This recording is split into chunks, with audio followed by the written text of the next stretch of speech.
Ladies and gentlemen, friends and colleagues, and anybody tuning in for the first time, welcome again to our podcasts with Eva. Now, today's show is actually sponsored by the Airport Show Dubai, so thank you very, very much, Dubai. Really appreciate it. And we're lucky enough to have, firstly, a guest who's got a great personality and is going to enjoy this session, I'm sure, but also somebody who lives and works where I've spent an awful lot of my life. A lot of my time, got a lot of connections and a lot of good memories. So today's guest, we have Dr. Hussain Alhallaf, and he is the Security and Facilitation Director for RAC, which is Riyadh Airport Company. So Dr. Hussain, welcome, welcome, welcome. Thank you. Hello, Chris. Thank you for having me, and I thank all the contributors to this interview, and we will have a lot in common to discuss. I'm sure we will, sir. Now, what I'd like to start with, Dr. Hussain, can you just give us a little bit of background about yourself, where you've been? Obviously, I know you've been with GACA, you're with RAC. You were with Flyer Deal, so if you can just give us a brief background overview. Okay, my name is Hussain Alhallaf. I hold a PhD in aviation sciences from the United States. I do flying. I have my flying licenses, and I started my aviation career working with the Civil Aviation Authority, GACA, back in 2005. In the air navigation services. Then I moved to the safety and security practices within GACA. After that, I was lucky to have a new project that is launched in Saudi Arabia, which is starting a new low-cost carrier called Flyer Deal Airlines. Yeah. I joined them for about 2 years in the establishment phase, and through the certification and the first flight and the first delivery of aircraft and all of that. After that, I joined the Riyadh Airports Company, which is the operates and manage the second largest airport in the kingdom, which is the capital airport, King Khalid International Airport, and now we are here. Fantastic, and obviously throughout the session, I'm sure that we'll be talking about many of the people that we know, and maybe even some of the places that we've been together.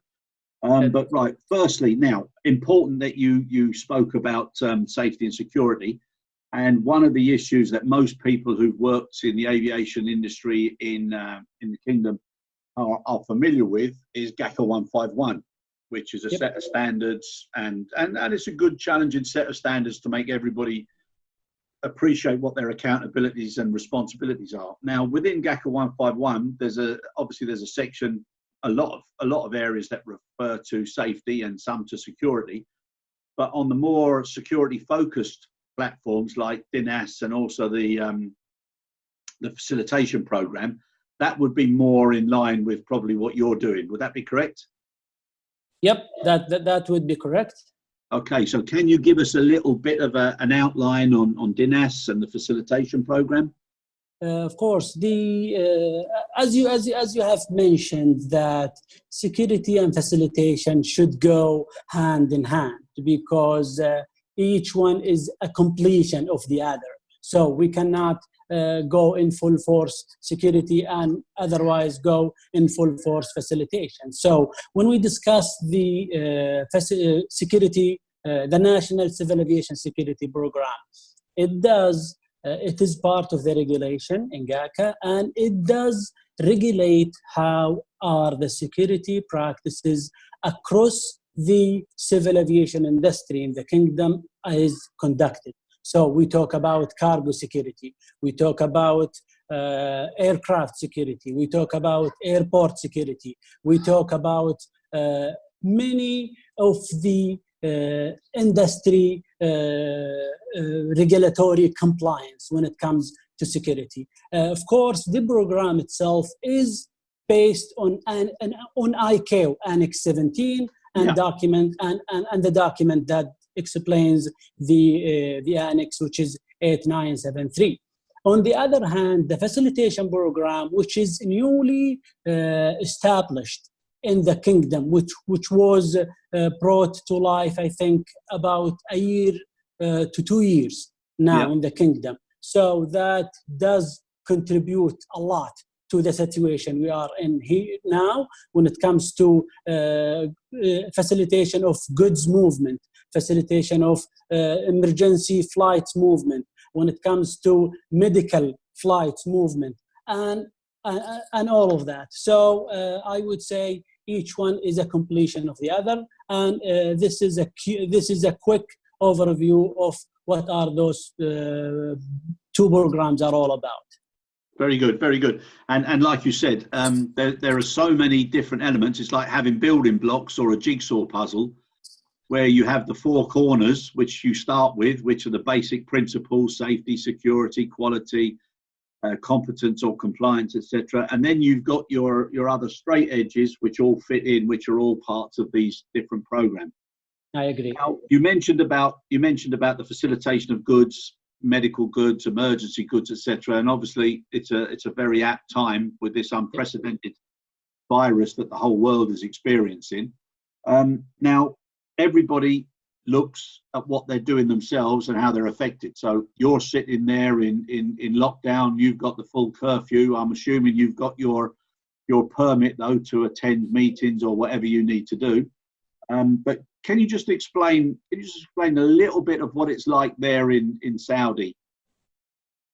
I mean, to be honest with you, the Ministry of Health is the one who's, and along with other governmental agencies, are driving all of this and overseeing all of this, and they are the one who explains more in details about the situations. But from a personal view, I believe in the kingdom we were very lucky to have the time to learn more about this event from Asia, from Europe, from the US, and I believe the government has moved, and the committee and the task force who are committed for this has moved in full practical way in handling the situation and dealing with the threat of such is unprecedented event. So if you think about the blockages of certain flights, certain international flights, then the full blockage of the full international flights. I believe 2 weeks after that was the blockage of the domestic flights. All of this, as we can understand and we could feel, is for the good of all, and not letting this virus take its course and affect and destruct from a personal view and from a lot of people who have evaluated the situation. We do believe the committee and the government has done pretty quite good job in managing and controlling this. And you have lived this maybe, and you could also discuss this. I was working with Nakel Express, and I was with Adnan, who's the deputy CEO, and we were talking about some particular issues. And I was invited to go for a meeting with IATA in Geneva. And actually, while I was on that flight, then there was a ban on flights in and out of Switzerland. So I then moved from Geneva, went to the UK, and then obviously the lockdown came. But everything that I've done, and I'm in constant daily communication with some colleagues there, the actions that have been taken seem to be accepted very well, and the actions seem to be making a big difference. So it's very good. Now, as far as looking at the way people deal with a crisis, okay, and obviously people are more normal with their understanding of natural disasters, fires, the things that everybody spoke about and talked about before. Now, what I'm seeing is an awful lot of organizations, including governments, including large multinationals, they were never prepared for something of this magnitude. And the normal human being mentality and practice is, as soon as something goes wrong, we always look to how it's going to get back to normal. And under most crises, you deal with something for a relatively short period of time. So either there's an explosion, there's a fire, there's a flood. You can see that within a couple of weeks, things are going to start being repaired, etc. Yep. Now, this crisis is totally different. So there's going to be a new normal, and people have got to start to realize that they also have to act and respond in a new normal way. Now, the question I've got to you with regards, and we spoke earlier about, being positive, and everybody has to be positive, because at the end of the day, yes, there will be a new normal. It's more likely or not that it's going to be very different from people who remember yesterday's, but with that comes opportunities, comes more positivity, and we have to look at it. And maybe at this point, Hussain, sorry to be talking so much, it's probably a good point to show our respect and appreciation to everybody that's been on the front line, the care workers, the doctors, the nurses, all over the world, who have shown what true heroes are actually like. Now, with that in mind, and you mentioned about how well things have been done there, the speed of certain actions and also the evaluation of those actions is so important. And one of the things that I thought was incredible, and I never actually thought I'd see it, was, to actually shut down the religious tourism into Saudi. I mean, that's been an incredible step. Yep, I totally agree. And I want to start with a quote that says, "Tough times do not last, but tough people and industries do." So I believe people, and especially here in Saudi, the government was over clear and was just delivering the message to the people that this is not like any other disasters we have had in a long time. This is a very different virus. This is a very challenging matter to all countries and to all humanity around the world. So by being forthcoming, I totally understand that people got it and people went with the restrictions, with the processes, and all of that. But when you talk about that, and the contribution of the security forces, the medical experts, the researcher, and all of the arena, and also the media. The media was front and center into this by supporting, by delivering recommendations, by doing a lot to make people aware of these challenges and how to handle it. I also believe there is a major contribution from the aviation industry to such event by, when you think about the cargo sector, by delivering the medication and the supply chain and all of the needed equipment that needs to be moved from a place to another, and also with the return citizen of each country coming back to their homeland. So the aviation industry does contribute to that.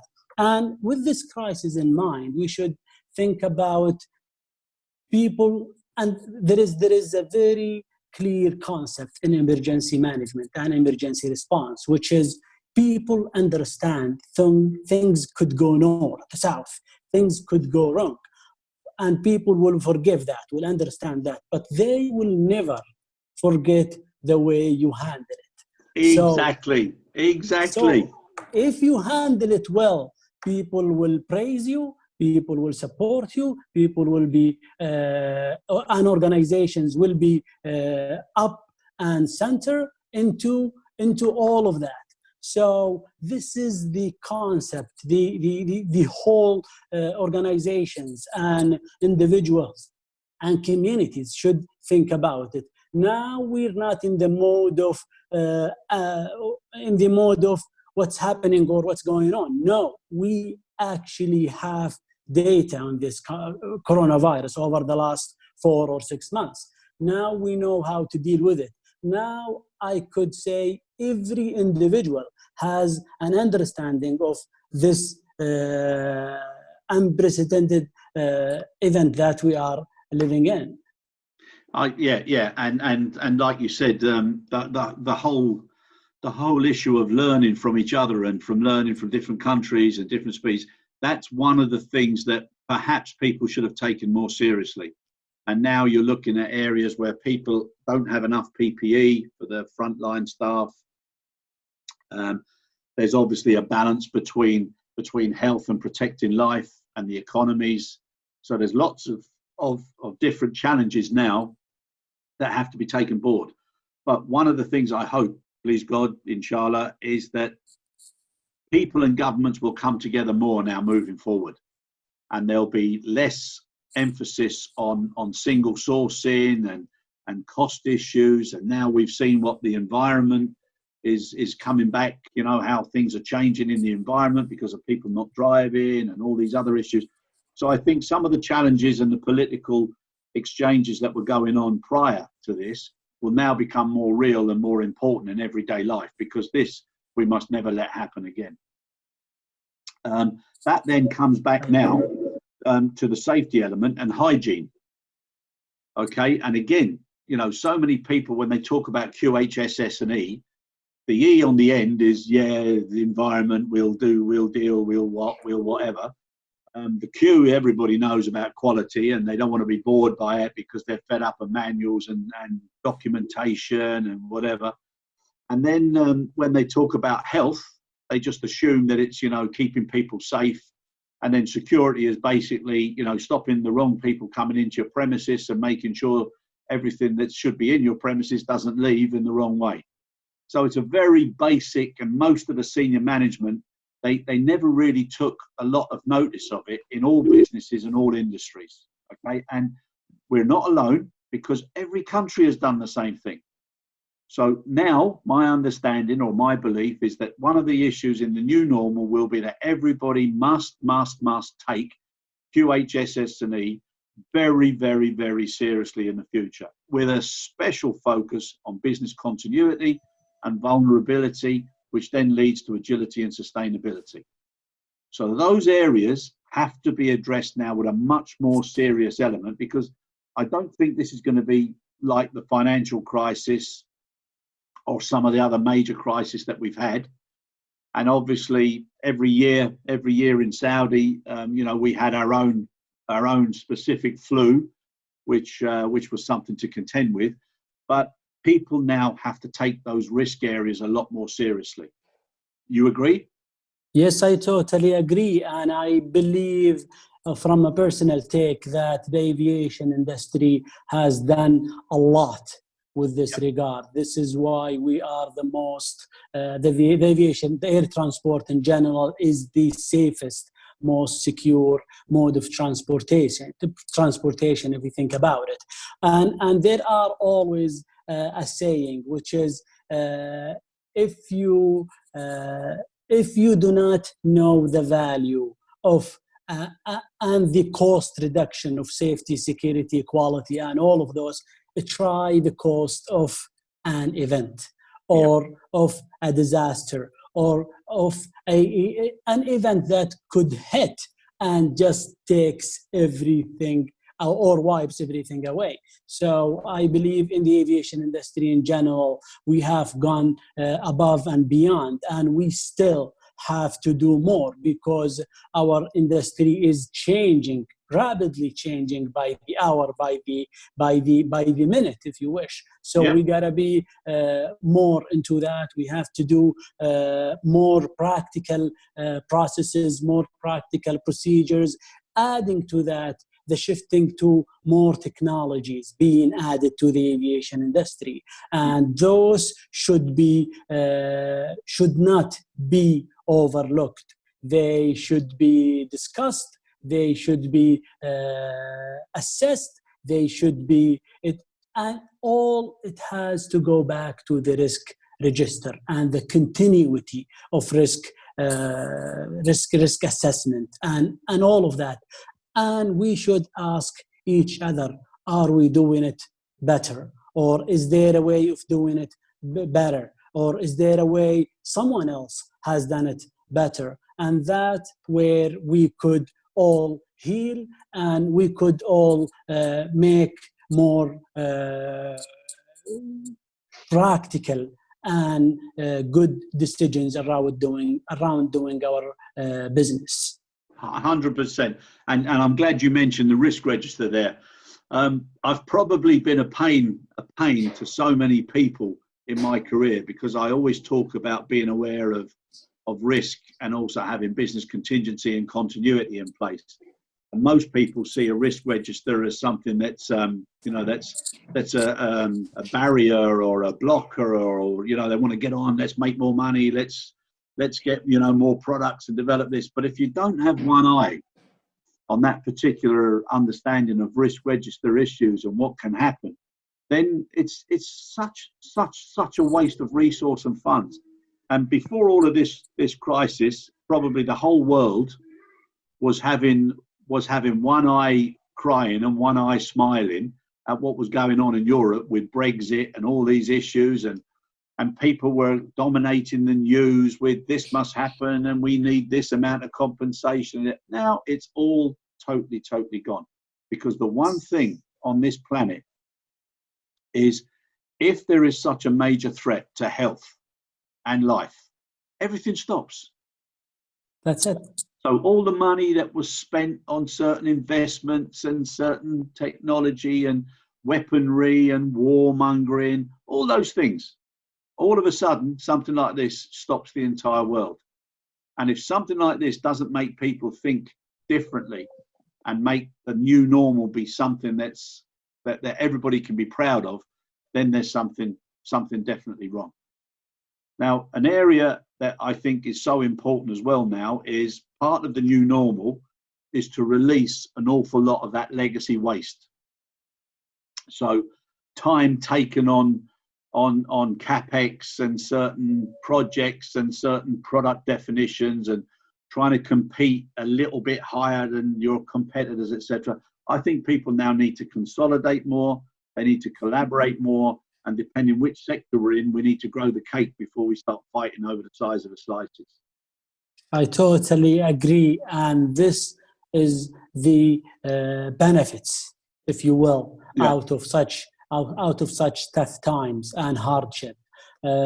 Most organizations will rethink business processes. Most organizations will rethink the way of business is handled before the virus and after the virus. And this is, if you will, one of the main elements to the human nature and the business nature, which is adaptation. We should adapt whatever we face. If you think about 9/11, or if you think about the 2008 financial crisis, we, as hard as those events were, we came out even stronger.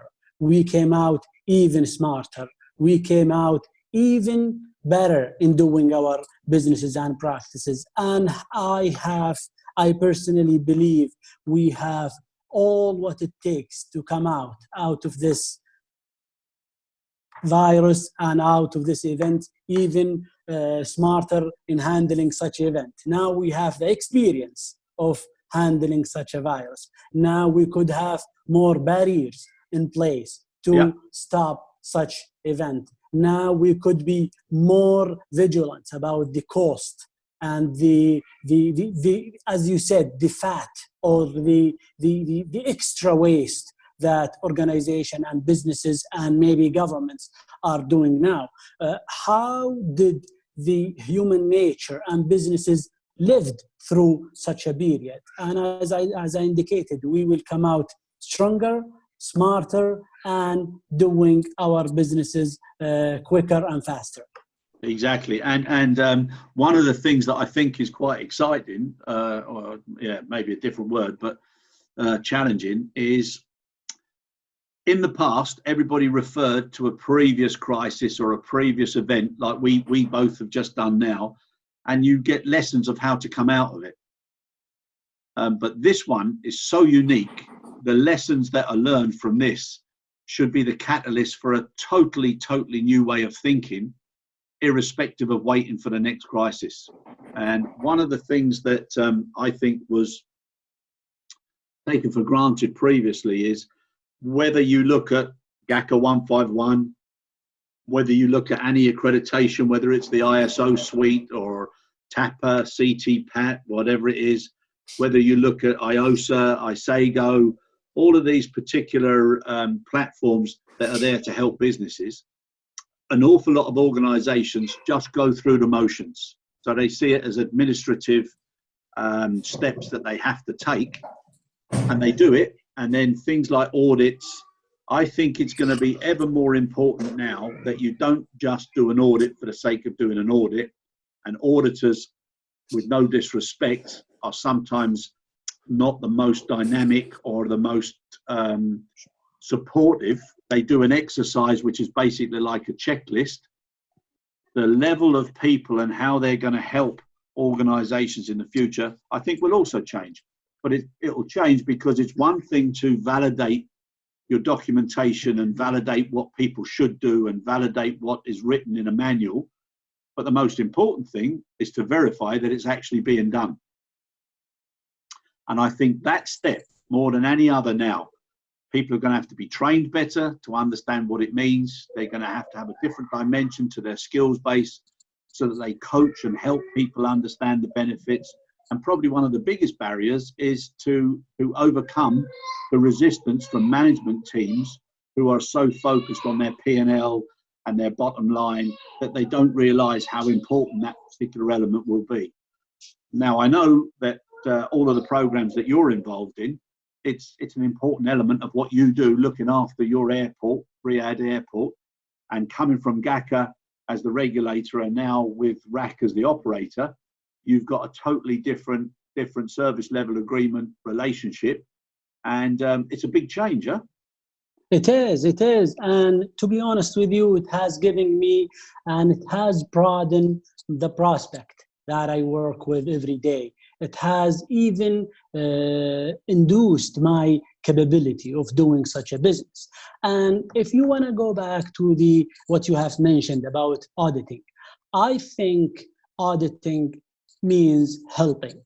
I think auditing means I am not here, and it's gonna depend on the profession and practicality and the way of conducting an inspection or audit.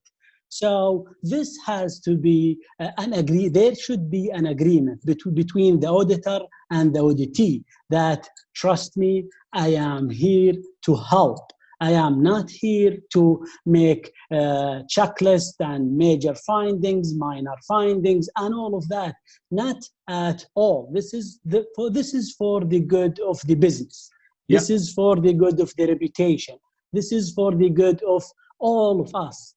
And if we reach this level of agreement, this level of understanding that we're not here to get you. No, yeah. We're here to help you. And this is the lack some auditors and some auditees or some organization are missing.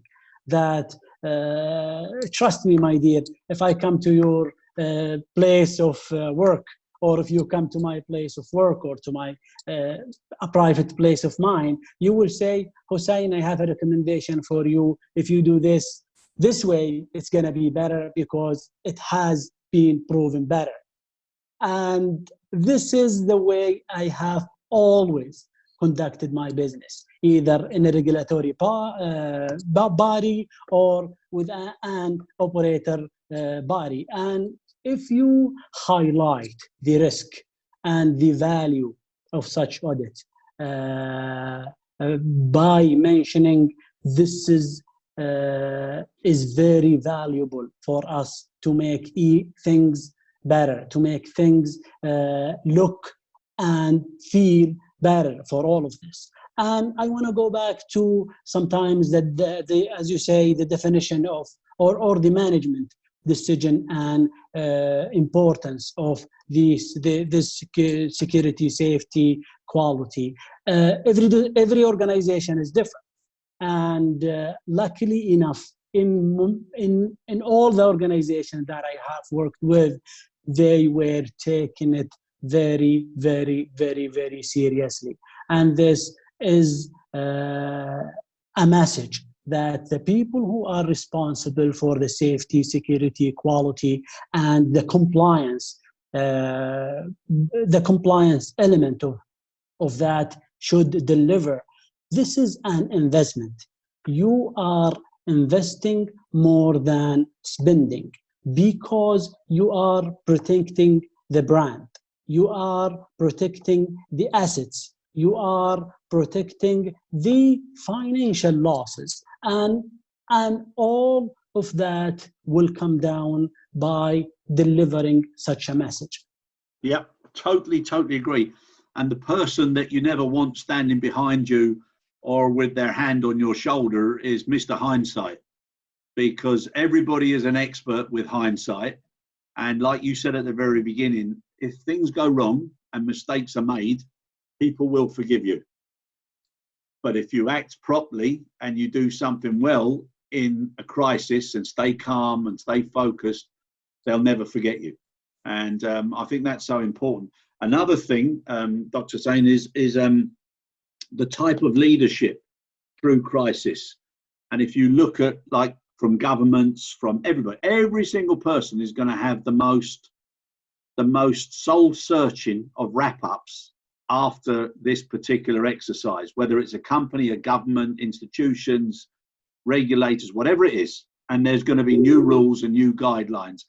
And that's one of the things that holds the aviation industry probably above most, is because it is so sensitive and so focused on safety and security. The regulatory exercises can be so stringent sometimes. We have to get used to being agile and responding and improving and continually looking at those particular improvements. Now, once we get back to this sort of new normal, people will look at how to deal with a crisis. So people will start to see, did we have a proper crisis control center? Yes. Did we have people who were understood and were capable of actually dealing with it in real time? Because what I've found is people and organizations that are the best to rely on are people and organizations who have had terrible experiences with previous crises, because that learning experience is amazing. So I think they'll be looking, did we have a proper crisis control? Did we have people who are capable? Did we test people regularly enough? And also,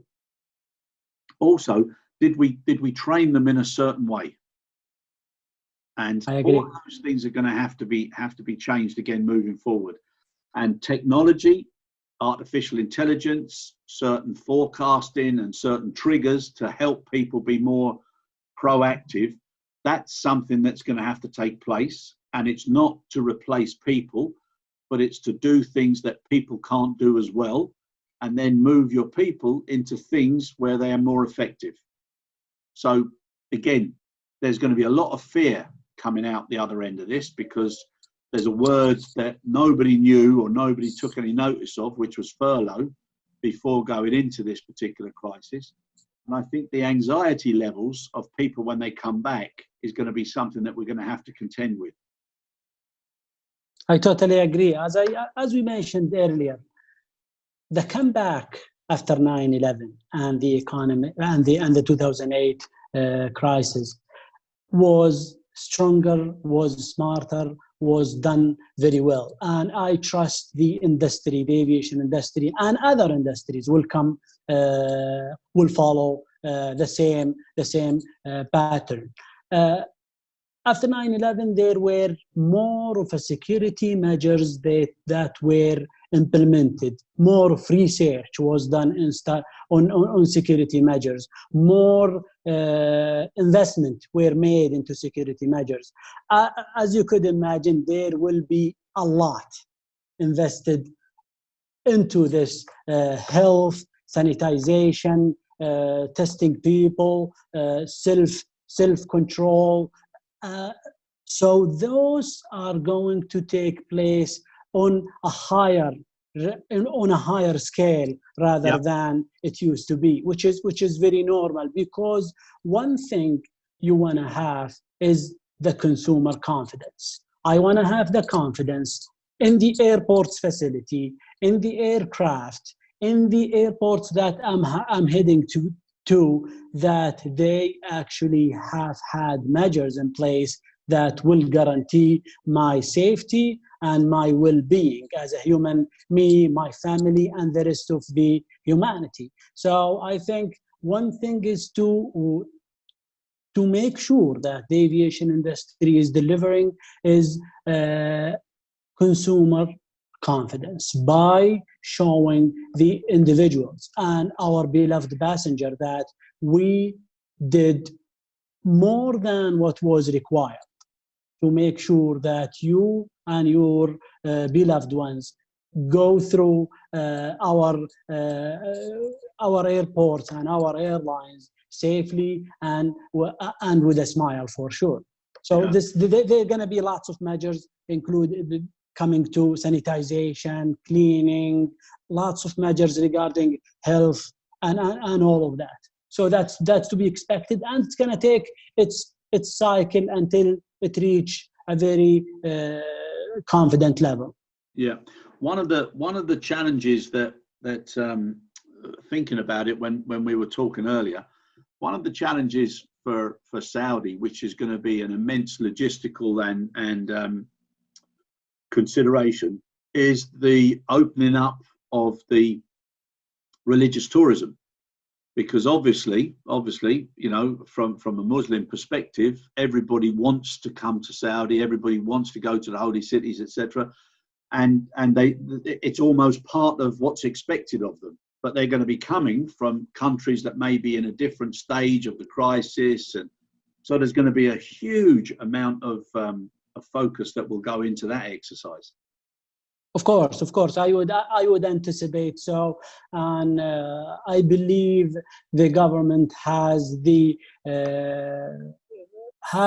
capable individuals who will draft or have already drafted a plan in place on how to tackle this. As you can imagine, it's not the first challenge that the kingdom has faced, and it's been managing this for many years, and yet for this plan or for this matter to be out. And I actually heard in the news a few days ago that the government is actually taking steps and has already started discussions with those countries or people who wants to come to do the pilgrims and the holy mosques and the holy sites, and have already started tackling this issue. And I have a full confidence that we'll see the lights very soon.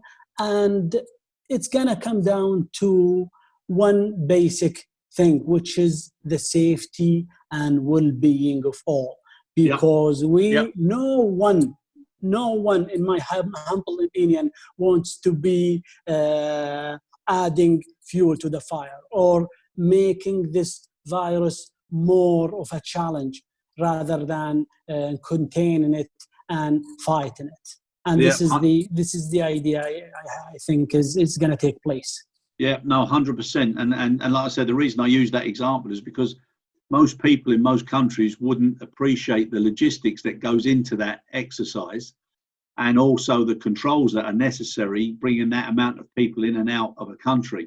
It's a phenomenal logistics exercise that's done normally. So the way it will be broken down and replanned, I think, will possibly be an example for others to look at with their normal opening up of certain borders and certain country agreements. So we'll eagerly look towards that. Now, just on a couple of other issues. One of the things that I've been interested in is, the way people have looked at key person protection in companies, and also the type of leadership that's coming now. So I'm a firm believer now that it's going to involve a lot more people, because one of the lessons people have learned is if you put too many single people in the front line and they become ill, you lose a huge amount of experience and depth and capability, and you're also putting too much pressure on certain individuals. So this sort of swarm leadership where people can interact and take over and support each other, I think is a more effective way of dealing with a crisis. Of course, and as you could imagine, there should be a way of handling such an event is the crisis management event. Okay, so in doing a drill of an aircraft accident, in doing a practice of a security threat event, in doing all of this, you are participating many individuals within the organization who will be then your source of info, will be your guidance. They will be most likely your support whenever you need them. So if you think about the fire warden, okay, in every department or in every section, if you think about the safety person in every the department, representative, yes, the representative, the security representative. By doing so, you have done it in a very smart way, continually reach to those individuals and make sure they are in line. They know what to do in the time of a crisis. They know what goes into a crisis. They will most likely and have been proven to contribute in a very positive way in managing and controlling a crisis. Exactly. And the more people you get involved, it's a little bit like what you were saying earlier about, when you're an auditor, you should be somebody who wants to help. And when you're dealing with crisis or with simulations or practices, etc., those are the times that you must have everybody from the top people involved, so that you can show, don't shout. You can teach, don't tell. You can coach, don't criticize. So it's a different way of bringing lots of people together and giving them a skill that when you need them, you don't suddenly have to think, what do I do? How do I tell them? How do I ask them? It's so important. Yes, and it all comes down to a very basic methods, and I am very sure you have a lot to say about this. By being proactive, let's be more proactive, especially in an industry such as the aviation industry, because it is a very fragile industry. It is a very expensive industry. You cannot let such a thing go without thinking. You have to be a proactive, pre-thinking, and take into account unanticipated events. So, as I said earlier, the industry has gone a long way, but we still have and must do more, because we want to hold the glory and the importance and the safety record of such industry. 100%. And with the industry in mind, and obviously with such a large population in Saudi, one of the areas that's going to be it's strong already, but it's going to be even stronger, I think, is the e-commerce. So as people are still going to have a certain element of fear of going back into the big retail outlets, the malls, etc., e-commerce is going to get more and more and more. And now that people have been on lockdown, lots of people who didn't like e-commerce have now got used to it. now everybody knows what Zoom is and how to communicate. So there's going to be a lot more people working from home in the future, and they're also going to have to rely more on e-commerce. So the e-commerce side is an exceptional growth opportunity for everybody, and also to do things differently and combine certain activities. I could not agree more, because as we said earlier in the discussion offline, when we said out of each crisis, many opportunities are born and are implemented. I could see this among lots of my relatives and lots of my friends who used to not accept such ideas, because they want to see the product, they want to see they want to feel the product, they want to go and touch the product and all of that. Now it is mostly not the case, because they have changed, and now they have an experience of this is actually working. And we have to go with such practice. And as many experts have mentioned, things are gonna change slightly after coronavirus. Even if you think about a contract between a supplier and an organization, between an employer and an employee, between maybe even countries, maybe even your booking system or your booking clauses, you will find something that is attached to such an event. Force majeure and all different understandings. It's going to be, it's really going to change an awful lot. And just on the e-commerce side, obviously working with Nakel Express, Mohammed, Adnan, Ken and Shams and all the guys there, they're doing a lot of different things now that they probably never thought they would do. And they're doing it very effectively. So they're supporting hospitals and pharmacies. They're delivering, pharmaceutical products directly, prescriptions, blood samples. So the supply chain now is expanding and becoming also more collaborative. And I think that's a great thing. It is a very great thing. It's going to change the logistics, if you will, the logistics business and how it's conducted, how it is republish itself, or how it's going with such event. For sure. Yeah, no, definitely. Right, sir. Now, as we're coming near the end of the podcast, one of the things I'd like to ask you, and you seem to be a very wise man and a man who thinks a lot. And if you had 3 wishes and you were able to look at how things you would like to see change on a permanent basis after the crisis, what would those 3 things be? That's a very tough questions in a very small, in a very short period of time. Of course, we all wish this pandemic to go away and go for good. Okay, we don't want to see such thing in the years to come. That's one thing. So that's the vaccine. That's the vaccine, and now there's certain.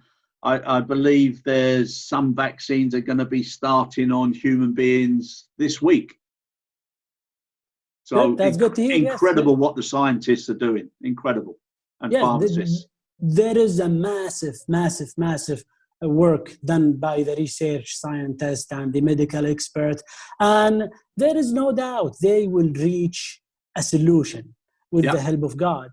But it's going to take its course, it's going to take its time. But as you said, there are few good news coming out lately, the last few days. And we hope to see this very, very soon. So this is one thing. The other thing I would like to talk about, not only the aviation industry, the whole tourism industry, the whole businesses, the whole processes that got affected by this event, to look at the positive side of such an event, and know and work on the basis that it is going to be even better. It is going to be even more positive. It is going to be a brighter day and brighter future for all of us, by everyone individually, organizations, government, doing its own part in your own world. Do your part, and trust me, we will heal, we will reach the goals of all of us, because it is, human beings are such an incredible adaptation processes capability. They will come out of challenges even stronger, even better. And the third one, I hope to have to see peace across the world. I mean, we should all know that we breathe the same air. We live on the same earth. We live under the same sky.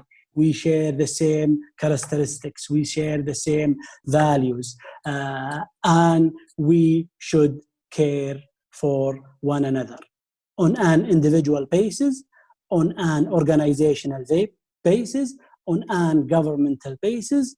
This what will make this world heal and do more and going above and beyond.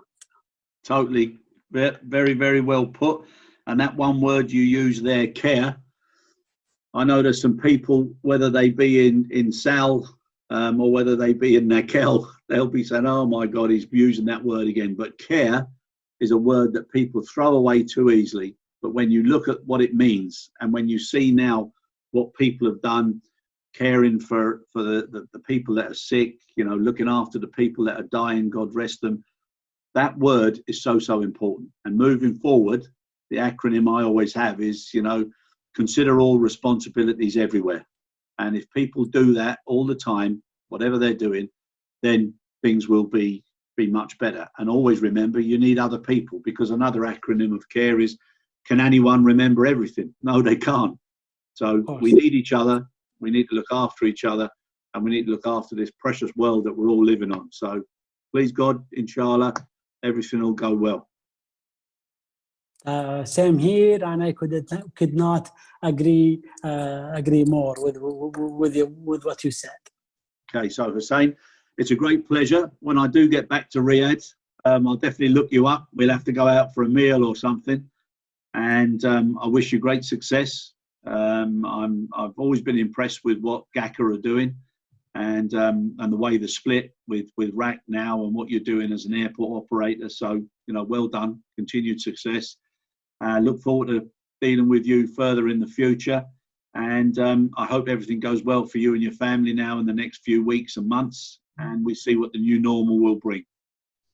Thank you so much. And also, to close the show, thank you today to the Airport Show Dubai for sponsoring the session. And thank you so much again. Really enjoyed talking with you. Same here, my friend. And thank you for giving me the opportunities. And I look forward for meeting you very soon here in Riyadh. And we hope for a better and a safe environment for all of us. Thank you so much, sir. All the best. Brilliant. All the best, my dear. Take care. Thank you. Thanks.